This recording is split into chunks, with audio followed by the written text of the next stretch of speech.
For the last couple of months, in between the 8 o'clock and the 10 o'clock service, we have been doing a Bible study. And this has been such a gift to me. It is through this process where we look ahead to the next week, at the gospel for the next week, that I am given profound and inspiring insights from those who attend. And last Sunday was no different. Although this time it was a bit more factual. I learned that Christ the King Sunday has only been a feast day for roughly / precisely, pretty close to it, 99 years. It was 1926, during the rise of Mussolini, in a time where people had seen the profound impact that war and fascism had on others, and said, no, we only have one king, and that is Christ.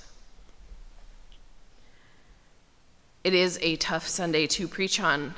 It's a complicated Sunday because we have to talk about power dynamics. This Sunday, even more so, because we're also going to have to talk about money. Yikes.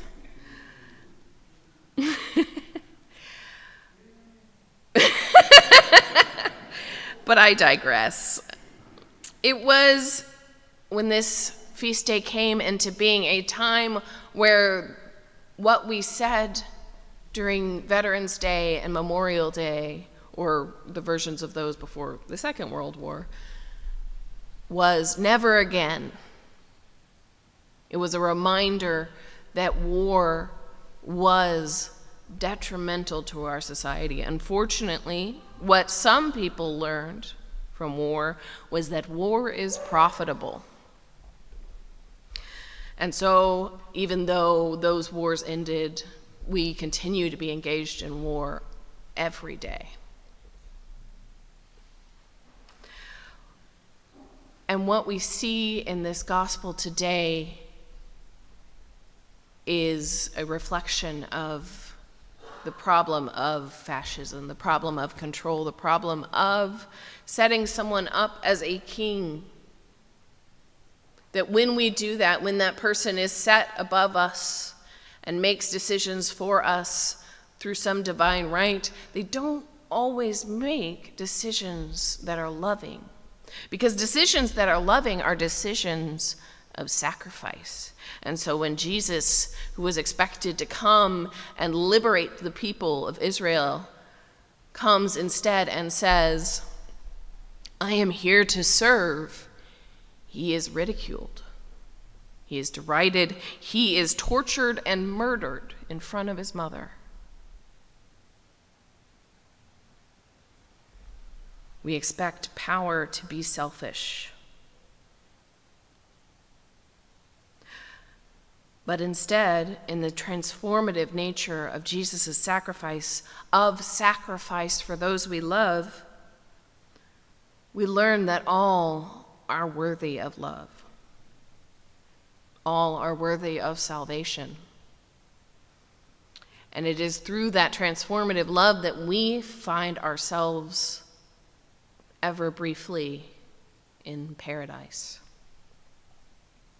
Jesus made life precious through the sacrifice of his life. And maybe that transformative power can be applied to a world such as ours to make peace more profitable than war, love more profitable than hate, sacrifice more profitable than greed. Jesus confounded the status quo and showed us, and continues to show us, that there is a different, better way to do things. Every moment in time we live is a moment that we make choices. Last week, rather appropriately, Corbett talked to us about what to do when we are facing what may be our last moments. Not to despair, but to act, and to keep acting until we can act no longer. To have hope, to have faith, even in your last moments. But that's a hard thing to do without developing some kind of anxiety disorder, to constantly be prepared. So how do we engage in preparedness without causing unhealthy levels of cortisol? One way is by forming habits, and we form those habits through orienting ourselves towards our priorities. If we know what our priority is, if we know what we value, then every choice we make will be influenced by that. And then every choice we make will be in preparation for the love of Christ to return. Having those priorities informed for me by the teaching of Jesus helps me stay prepared for any potential ending. So I ask myself, who am I? Who do I want to be? What do I really need? People are often scared of the word sacrifice. When we hear in our culture the word sacrifice, I don't know about you, but the first thing I think of is what Christ did for us. And I think, could I not do that? Could I not suffer that pain and humiliation?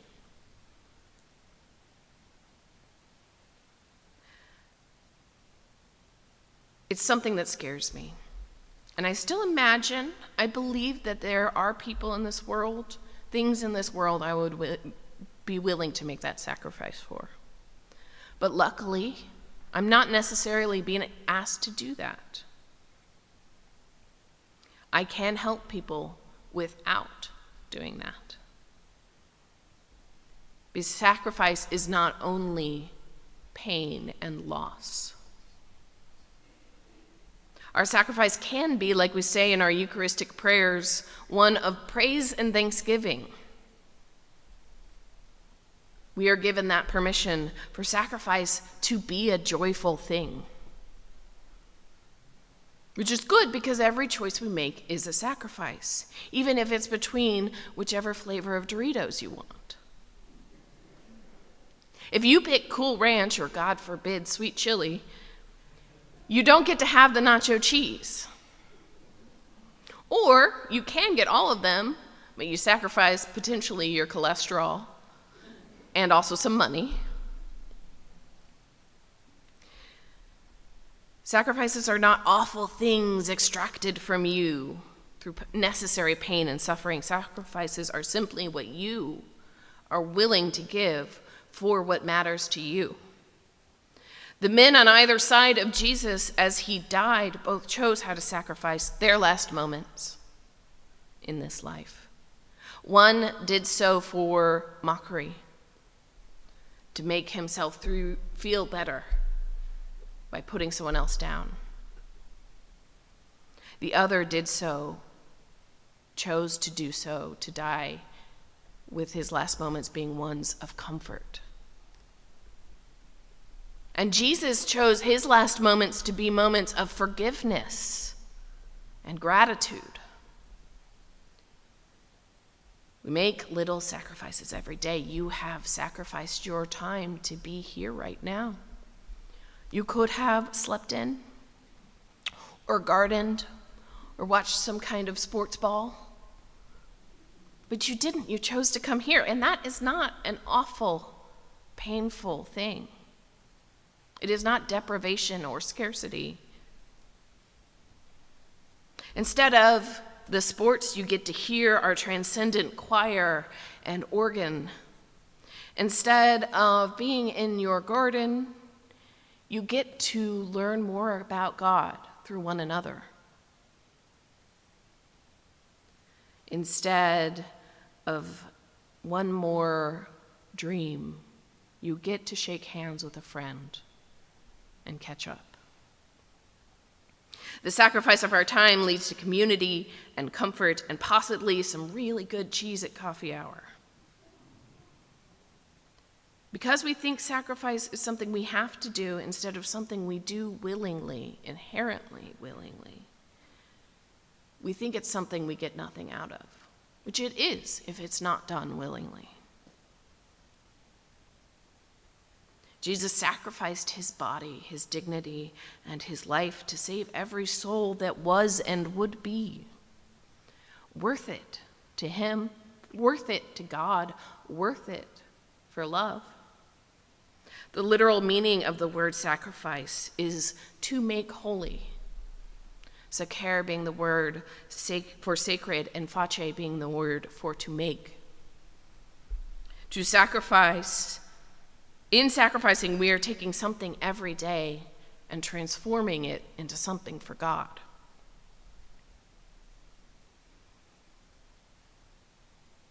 Through your generosity and sacrifice, today on Stewardship Sunday,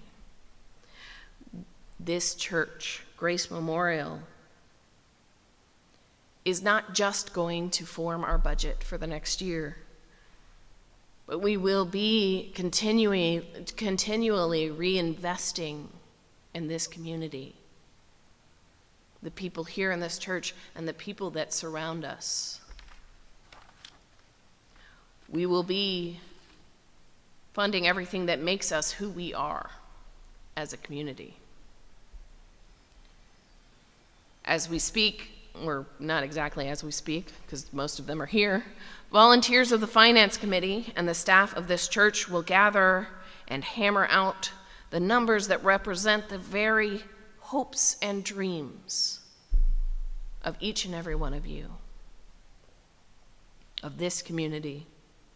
How we will maintain our staff, how we will keep the lights on, how we will continue to provide sustenance for our neighborhood in the form of food and socks and art and beautiful music of all kinds.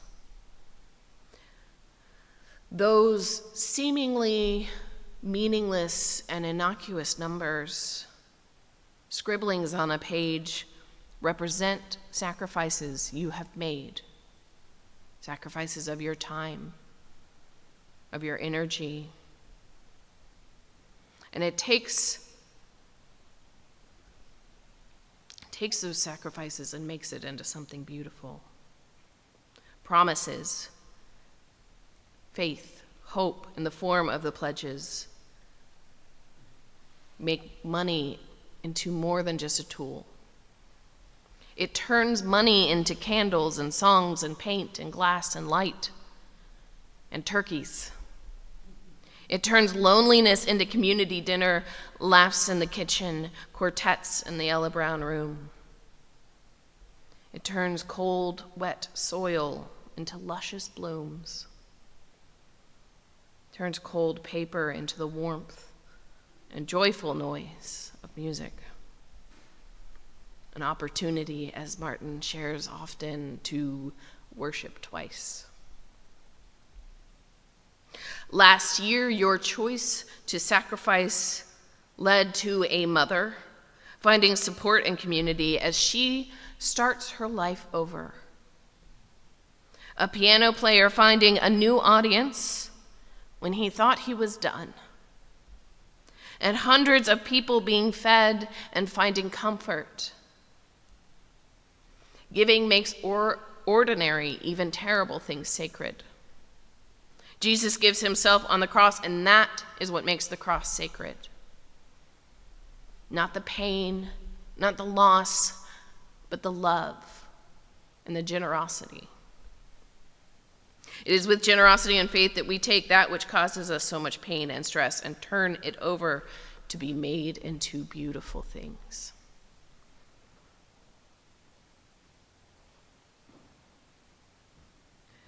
It leads to great things that we are not capable of alone. None of this is possible with just one person, and all of this is possible because of each of you.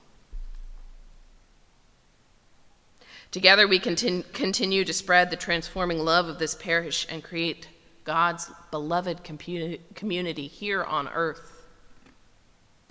Like we say in the Lord's Prayer every week, I will be putting my pledge card into the basket, and this year I will be increasing, as I try to do every year, how much I will give. I ask you to think if you can do so as well. Let's look forward to this coming year as an opportunity to do more, to do good. Let us make choices every day that would find us joining Jesus in paradise sooner than we might have expected. Amen.